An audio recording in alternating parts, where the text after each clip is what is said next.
జై శ్రీరామ్. అందరికీ నమస్తే, అందరికీ గుడ్ మార్నింగ్. ఒక కథ చెప్పుకుందామా? ఒక ఊర్లో ఒక ఫ్యామిలీ, అతనికి ఒక పాప, ఒక బాబు, ఒక తండ్రి అన్నమాట. ఒక తండ్రి తన కొడుకును కష్టపడి చదివించుకొని సమర్థవంతుడిగా చేసిన తీరి కథ అన్నమాట. ఒక తండ్రి కష్టపడి తన కొడుకును బాగా చదివించాడు. తన తండ్రి కష్టం కల్లారా చూసిన తను కూడా రాత్రి పగళ్ళు కష్టపడి చదివి ఐఏఎస్ సాధించాడు. ఒక జిల్లాకు కలెక్టర్గా నియమించబడ్డాడు. కొడుకుకు బయట భోజనం పడేది కాదు. రోజు తన తల్లి ఇంట్లో తయారు చేసిన భోజనాన్ని ఆ తండ్రి ఓపికగా తన కొడుకు దగ్గరికి తీసుకెళ్ళి తనే స్వయంగా కొడుకుకి వడ్డించి తిన్న తర్వాత తను వచ్చేవాడు. ఇలా జరుగుతూ ఉండేది. ప్రతిరోజు తన కొడుకుని కలెక్టర్గా చూసుకొని ఎంతో మురిసిపోయేవాడు తండ్రి. ఒకరోజు తన మనసుకు చాలా సంతోషం అనిపించి భోజనం తీసుకువెళ్ళినప్పుడు ఆ తండ్రి కొడుకును ఆప్యాయంగా దగ్గరికి తీసుకొని, ఈ ప్రపంచంలో అత్యంత సమర్థవంతుడు, గొప్పవాడు ఎవరో చెప్పగలవా అన్నాడు. వెంబడే ఆ అబ్బాయి నేనే అన్నాడు తడుముకోకుండా. ఆ సమాధానానికి తండ్రి కొంచెం బాధపడ్డాడు. తన కొడుకుకి అహంకారం మొదలైంది అని అనుకుని అనుమానం కలిగింది. చివరిగా ఉండబట్టలేక తనకు భోజనం తినిపించి బయటికి వస్తున్న సమయంలో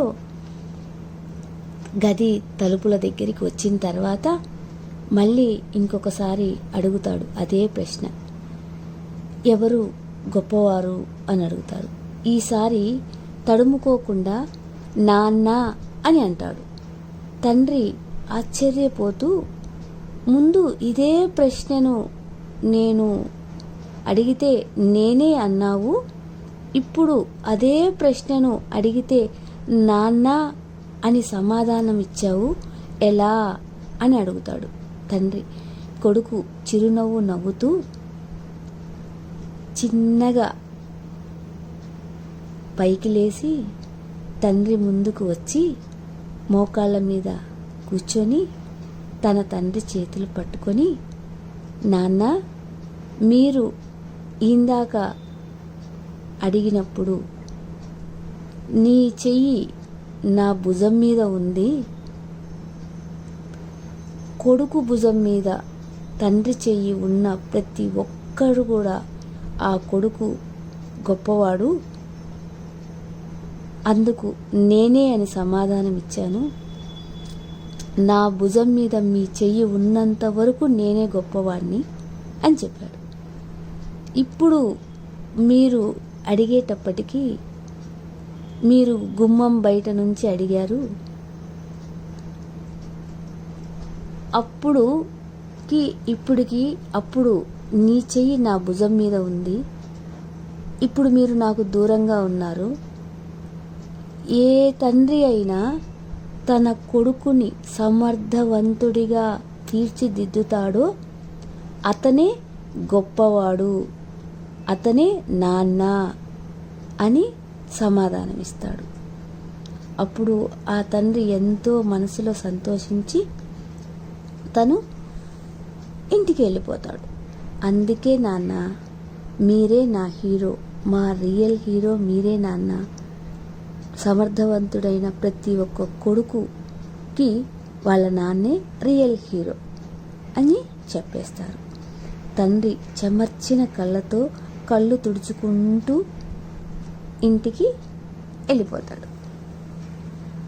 అమ్మ నవమాసాలు కడుపులో మోస్తే తండ్రి జీవితాంతం నిన్ను తన తలలో మోస్తాడు, అంటే ఆలోచనలతో. అమ్మ ముద్దాడితే అర్థం ఉంటుంది, నాన్న కోప్పడితే పరమార్థం ఉంటుంది. నీ గెలుపు కోసం జీవితంలో గంట గంటకు ఓడిపోయే వారే నాన్న, అది ఒక్కటే నాన్న. నాన్న ఒక్కడే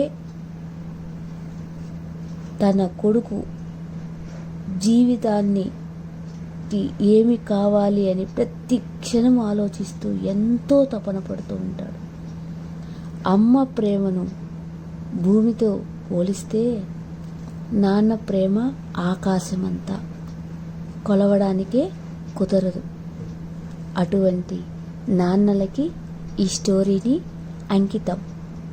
ప్రతి ఒక్క అబ్బాయి, కొడుకు నాన్న పడే కష్టాన్ని గమనించి జీవితంలో ఒక ఉన్నత స్థితికి రావాలి అని మనస్ఫూర్తిగా ప్రార్థిస్తున్నాను భగవంతుణ్ణి. ప్రస్తుతం ఉన్నటువంటి రోజులలో పిల్లలు బాగా చదువుకొని మంచి ఉన్నత స్థితిలోకి రావాలి అని